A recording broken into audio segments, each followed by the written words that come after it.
Dice que la ópera no tiene secretos para ella y que para conocerlos libró innumerables batallas.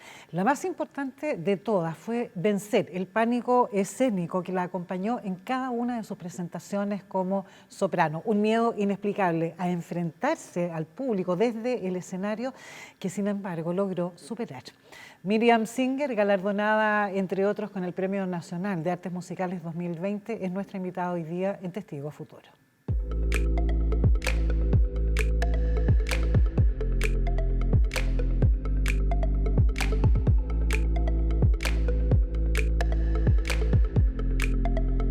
En esta serie conversaremos con diferentes personajes del mundo de las artes, la ciencia y las humanidades para conocer su mirada y entender el presente. El tiempo nos permite apenas echar una mirada al ayer y con eso hacernos una idea del mañana para que juntos construyamos el porvenir. Esto es Testigo Futuro.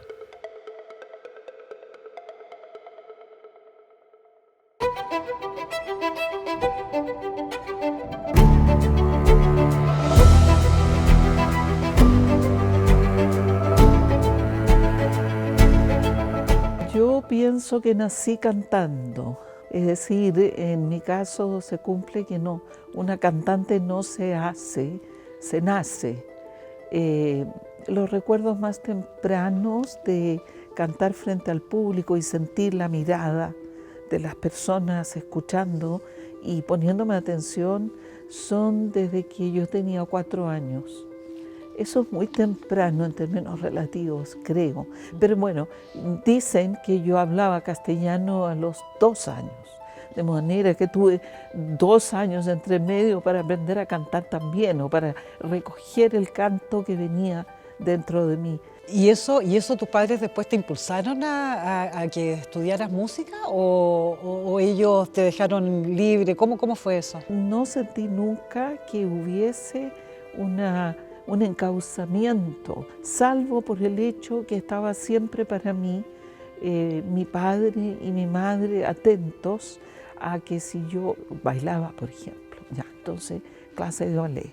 Pero muchas de las cosas que ellos hubieran querido darme a una edad muy temprana eran imposibles de lograr, porque yo vivía prácticamente en el fondo del país y no había nada.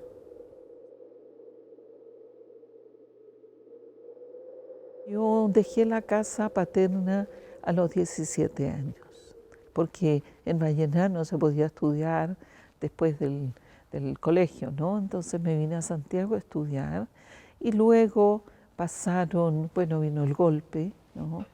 Y yo a la sazón había conocido una persona, me casé con mi primer esposo, de quien tengo muy buenos recuerdos. Sin duda alguna, fue un buen hombre para mí y me fui con él a Israel. Y eso fue un golpe impresionante, una entrada a un mundo muchísimo más complejo, rico en cultura, en culturas, ¿no?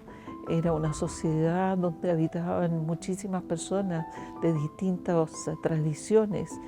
Y ahí en el kibutz, cuéntame un poquito más, ¿cómo te forjó? ¿Qué repercusión tuvo aquello en tu posterior carrera profesional, por ejemplo? Mira, hay cosas muy interesantes que yo aprendí en el kibutz.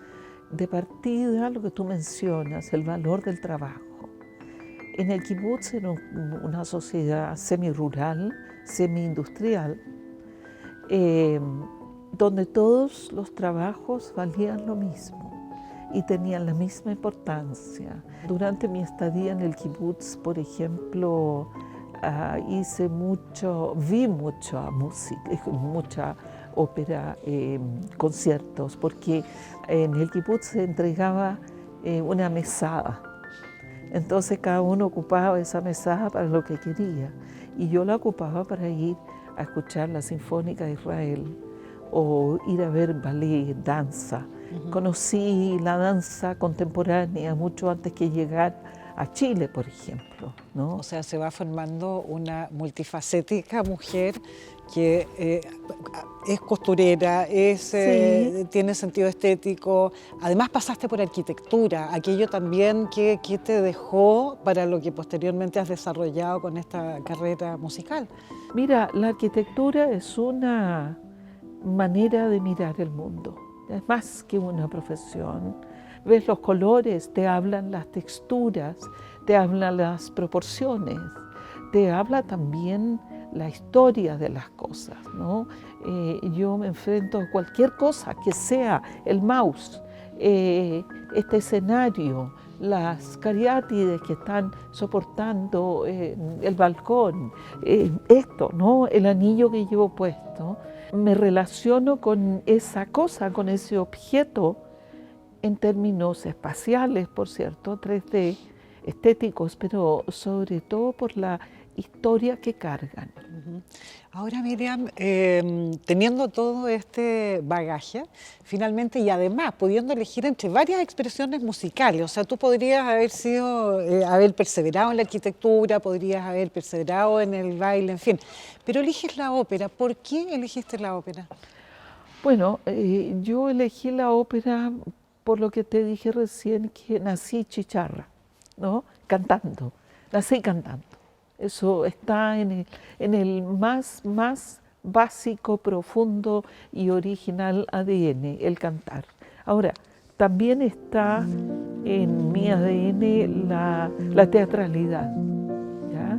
Yo recuerdo que a los 6 años tuve mi primer rol en una obra de teatro y me era connatural, me era muy en armonía conmigo la posibilidad de representar, de ser otro yo, ¿ya? De no ser siempre yo quien soy, sino la habilidad para subir a un escenario y encarnar un otro o una otra. Y eso es la ópera, ¿no? Ahí se junta.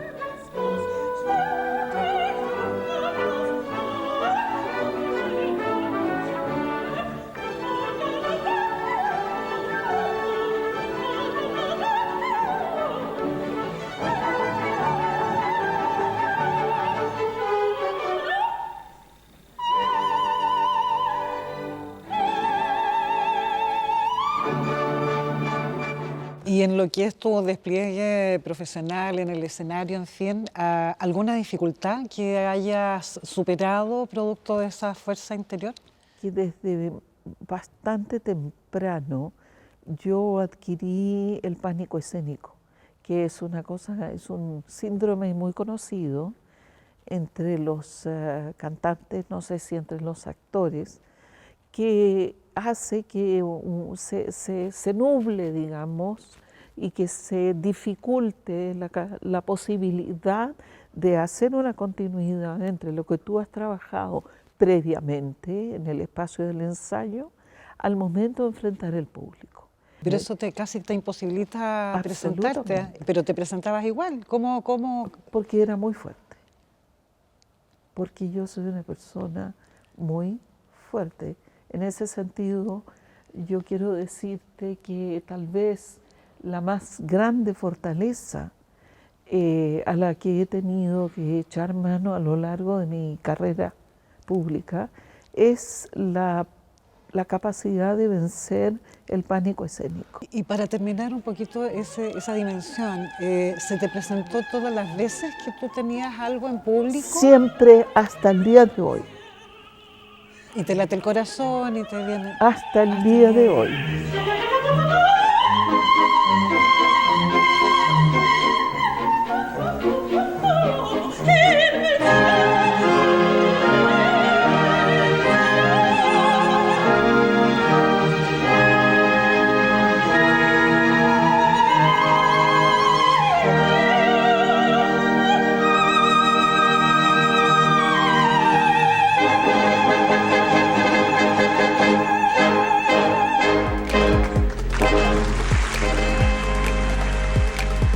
En el mundo de la ópera, Miriam Singer ha desempeñado todos los roles posibles: cantante, regisseur, diseñadora de vestuario, escenógrafa. A continuación, veamos algunos de sus trabajos y presentaciones en este recorrido por su trayectoria profesional. Hubo otra experiencia con la flauta mágica en 2014, ¿no es cierto? Donde tú además oficiaste de diseñadora de vestuario y de escenografía, cuestión que ya nos comentaban, lo has hecho muchísimas veces. ¿Cuáles son aquellos secretos que esto tiene que el público tal vez desconoce? Mira, hay tantos secretos detrás de un traje, por ejemplo, ¿no? Uno diseña, yo hago un dibujo, una pintura, yo trabajo mucho con acuarela, pero después ese traje se lleva a la cortadora. Ella sabe cómo cortar una tela, cómo posicionarla sobre la mesa de corte, cómo trazarla, qué secretos tiene que tener la vueltecita de la tela para que dé con ese diseño, ese cuello que uno hizo. Lo mismo en la escenografía. Yo le entrego la escenografía, el dibujo, la acuarela a los desarrolladores y ellos toman decisiones, qué cortar, cómo lo corto, cómo lo soldo, ¿no? Que nosotros conversamos, por supuesto, de los materiales que se usan, pero ellos van con todos los escultores, van dando forma a todo aquello que uno entregó en 2D. Es absolutamente fascinante eso, y hay tantos pasos para lograr llevar un diseño arriba del escenario. Hay centenares de pasos, ¿no? Es como un algoritmo. Si uno de esos pasos no se da bien, influye en que el resto tampoco va a estar bien.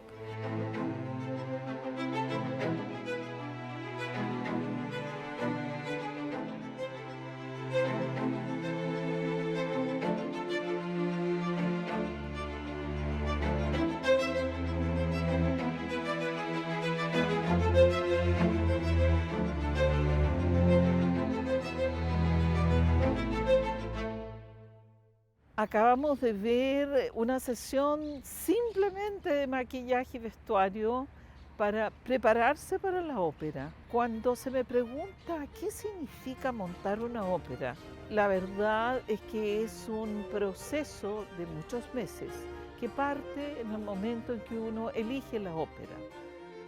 Mi rol en esta producción es Pamina. Ella es una niña muy buena, muy inocente, la cual en algún momento se enamora del príncipe, que es Tamino, el cual tiene que tratar de rescatarla de Sarastro. Y ahí hay un tema, un problema con su madre, con lo que dejó su papá. Es muy interesante de ver y es muy dinámico también.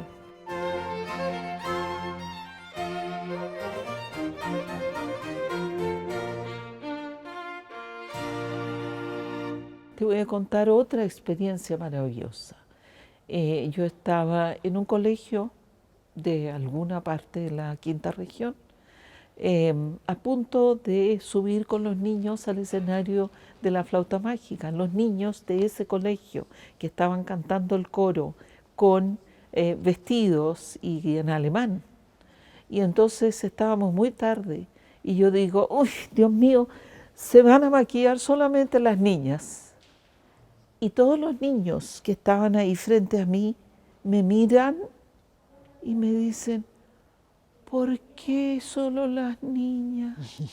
Con una tristeza y una desazón que yo miré y dije, ¡oh, qué error! No, todos se van a maquillar, todos van a subir al escenario vestidos, maquillados, etc. Mira, eso te representa a ti el valor que tenía para esos niños participar de una ópera, ¿no? En muchos ámbitos de su ser emocional, artístico, eran niños y sin embargo estaban ahí con toda la pasión disponibles para subir y cantar.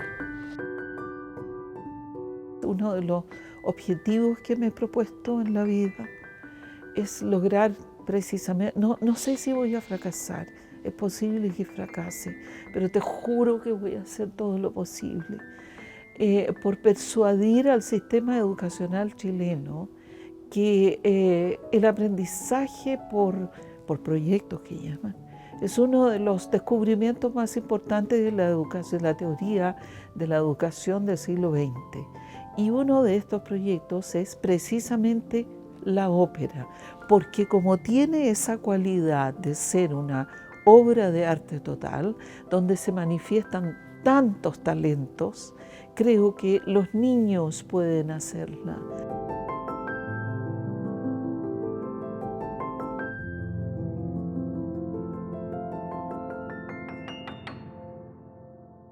Continuamos conversando con Miriam Singer, la invitada de hoy a Testigo Futuro, y quien en 2020 recibió el Premio Nacional de Artes Musicales, que es el máximo galardón que se entrega en nuestro país para quienes han hecho aportes notables en esta área. Miriam, ¿qué significó para ti recibir este premio? ¿Cómo lo recibiste? ¿Qué pasó? El impacto que me causó fue enorme, porque la verdad es que yo no corrí por el premio. En general yo creo que los premios a uno se los otorga la sociedad. La sociedad confiere una gracia, de manera que mucho correr por premios no sirve, porque la sociedad toma decisiones que muchas veces son adversas a lo que uno desea. Y en este caso la verdad es que nunca me imaginé, no lo perseguí, me llegó. Y sentí que por esa misma razón era un premio para las mujeres. De partida, Elvira Savi, que ganó el premio, no recuerdo el año, fue mi profesora, me acompañó en conciertos, trabajé mucho con ella, una maestra, pero mira, queridísima. Luego Carmen Luisa Letelier, que también fue profesora mía, y con la cual compartí también el escenario en innumerables ocasiones. De hecho, ese día que yo te relato, cuando salimos a cantar, lo hicimos juntas, de manera que y somos muy cercanas, ¿no? Yo la quiero, la respeto mucho. Tuve otra maestra importantísima, Clara Ulluela, que fue mi primera maestra de canto formal. Bueno, a lo largo de mi vida he tenido innumerables maestras, la verdad. Y la vida te ha puesto a ti ahora de maestra. ¿Cómo asumes tú esa responsabilidad? Mira, uno cuando es maestro de un alumno de canto, creo que tiene múltiples niveles de responsabilidad. Porque para un cantante, el maestro de canto es la figura más importante dentro de su formación. Es mucho más que para un médico, el profesor no sé cuánto de qué sé yo, de cirugía 1, o para el otro cálculo 3, o taller, incluso taller de arquitectura, ¿no? El maestro de canto es una figura fundamental, porque el alumno se le entrega por la sencilla razón que es el maestro quien escucha, el alumno no escucha. ¿Por qué no escucha uno? Porque el oído está dentro de mi instrumento. Entonces, el instrumento está tan cerca de mi oído y tan cerca de mi cerebro que necesito un escucha externo para que me diga, no, por ahí no es. Piensa en otra cosa. Miriam crea una imagen muy esperanzadora para la gente, para quienes estamos siguiéndola, para quienes están comenzando, porque es una persona que partió como soprano, que ha sido regí, que ha sido directora, que crea producciones de la nada con lo que tenga, se las busca, y eso abre un montón de espacios a personas que no necesariamente están formadas, pero sí necesitan un camino en el cual puedan empezar a formarse. Les da herramientas escénicas, herramientas musicales, herramientas de técnica vocal, y que independiente de lo que ella tenga de premios, de lo que tiene como carrera, humanamente también te prepara mucho. Es una persona muy sabia, que tiene mucho conocimiento y que emocionalmente aporta de una manera increíble. Te hace pensar la música de manera distinta, te hace pensar cómo te vas a enfrentar a las situaciones que te causan inseguridad de una manera en la cual sea sana para ti.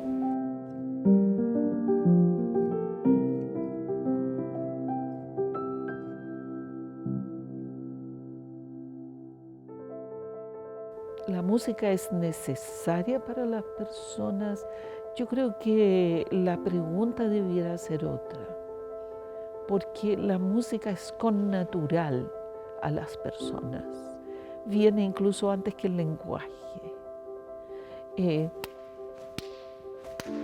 Esto que hacía el Homo ludens antes de convertirse en Homo sapiens era música. La música nos antecede y hoy la música es un fenómeno que se puede percibir, se puede encarnar, ejecutar, realizar en una infinidad de dimensiones, ¿no? Entonces es tan grande, es tan parte de nuestro ser humano y es tan antigua que la música es vida, es la vida, es el aire que respiramos, está allí siempre para todos nosotros.